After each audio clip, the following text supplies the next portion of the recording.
సెలవులలో పిల్లల అల్లరి. అనగనగా ఒక గ్రామం. ఆ గ్రామం పేరు సీతారామపురం. వేసవి సెలవులు మొదలయ్యాయంటే చాలు పట్టణాలలో చదువుకునే పిల్లలందరూ అమ్మమ్మ వాళ్ళ ఇంటికి వచ్చేసేవారు.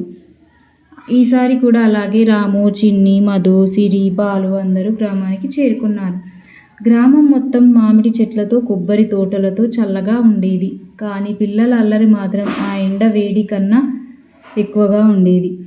మొదటి రోజే ఉదయం అమ్మమ్మ చెప్పింది, ఏరా పిల్లలు, బయట ఎక్కువ ఎండగా ఉంది, జాగ్రత్తగా ఆడుకోండి.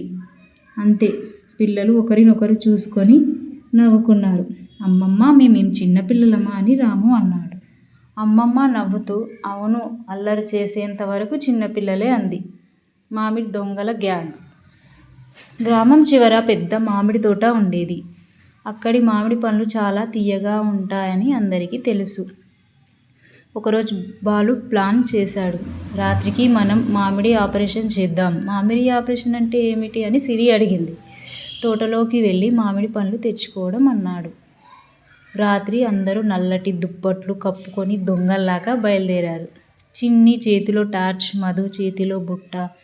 తోటలోకి వెళ్ళగానే ఒక్కసారిగా బౌబౌ అంటూ కుక్క మొరిగింది. అమ్మో అంటూ అందరూ పరిగెత్తారు. రాము చెట్టెక్కాడు. చిట్టి బుట్టతో పడిపోయింది. బాలు మట్టిలో జారిపోయాడు. అందరూ ఊపిరి పీల్చుకుంటూ బయటికి వచ్చారు. కానీ చివరికి బుట్టలో చూసేసరికి ఒక్క మామిడి కూడా లేదు. ఇంత పరుగు పరిగెత్తి ఖాళీ చేతిలో వచ్చామా అని సిరి నవ్వింది. ఐస్ గోల. మరుసటి రోజు గ్రామానికి ఐస్ బండి వచ్చింది. ఐస్ ఐస్, పుల్ల ఐస్, కలర్ ఐస్ అని అరుస్తూ రావడంతో పిల్లలందరూ పరిగెత్తారు. అమ్మమ్మ ఇచ్చిన 100 రూపాయలతో ఐస్ కొనాలని అనుకున్నారు. కానీ బాలు తెలివిగా అన్నాడు, మనమే ఐస్ తయారు చేద్దాం. ఇంట్లో ఉన్న రంగు, సిరప్, పాలు, చక్కెర అన్నీ కలిపి ఫ్రిడ్జ్లో పెట్టారు. రాత్రి ఫ్రిడ్జ్ తీసి చూస్తే అందులో ఐస్ కంటే పెద్ద గందరగోళం మొదలైంది. పాలు పొంగిపోయాయి. మొత్తం ఫ్రిడ్జ్లో కారిపోయాం. అమ్మమ్మ చూసి నవ్వింది. అమ్మమ్మ చూసి, నో, ఇది ఐస్ ఫ్యాక్టరీనా లేదా యుద్ధరంగమా అంది. అందరూ తలదించుకున్నారు. కానీ అమ్మమ్మ కోప్పడకుండా నవ్వేసింది. పిల్లలు, బోర్ కొట్టకుండా కొత్త ఆట ఆడుకుందామా? సరే తాతయ్య, ఆడుకుందాం అన్నారు పిల్లలు. ఒకరోజు కరెంటు పోయింది. ఫోన్లు కూడా ఛార్జింగ్ అయిపోయింది. ఇప్పుడు ఏం చేద్దామని పిల్లలు బోర్ ఫేస్ చేశారు. అప్పుడు తాతయ్య ఒక ఐడియా ఇచ్చాడు. చిన్నప్పటి ఆటలు ఆడదామా అని. గిల్లి డండ, దాగుడు మూతలు, గిల్లి ఆటలు నేర్పించాడు.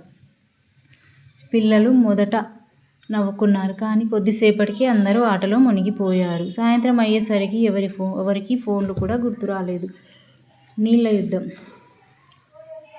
ఒక ఎండ, పగలు. పిల్లలు బోర్ కొట్టడంతో బాలు మళ్ళీ ప్లాన్ వేశాడు. Water fight. బకెట్లు, మగ్గులు, పైపులు తీసుకొని ఒకరిపై ఒకరు నీళ్లు చల్లుకున్నారు.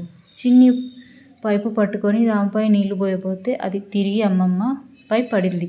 అమ్మమ్మ ఒక్కసారిగా షాక్ అయింది. అందరూ భయపడ్డారు. కానీ 2 సెకన్ల తర్వాత అమ్మమ్మ కూడా బకెట్ తీసుకొని పిల్లలపై నీళ్లు పోసింది.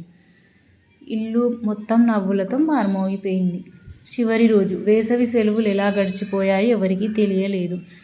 తిరిగి పట్టణానికి వెళ్ళే రోజు వచ్చింది. అమ్మమ్మ అందరికీ మామిడికాయ, జంతికలు పెట్టింది. తాతయ్య అన్నాడు, పిల్లలు, మొబైల్ గేమ్స్ కంటే ఈ జ్ఞాపకాలే జీవితంలో చాలా పెద్దవి. పిల్లలందరి కళ్ళల్లో నీళ్లు తిరిగాయి. తాతను హత్తుకున్నారు. బాలు నవ్వుతూ, తాతయ్య, తర్వాత వేసవి కాలంలో ఇంకా పెద్ద పెద్ద అల్లర్లు చేద్దాం అందరూ అని అన్నాడు. అలా అనగానే అందరూ గట్టిగా నవ్వేశారు. నీతి. వేసవి సెలవులు అంటే కేవలం ఆటలు పాటలు కాదు, కుటుంబంతో గడిపే ఆనందం, స్నేహం, జ్ఞాపకాలు మరియు చిన్న చిన్న అల్లరులతో నిండిన అరుదైన రోజులు.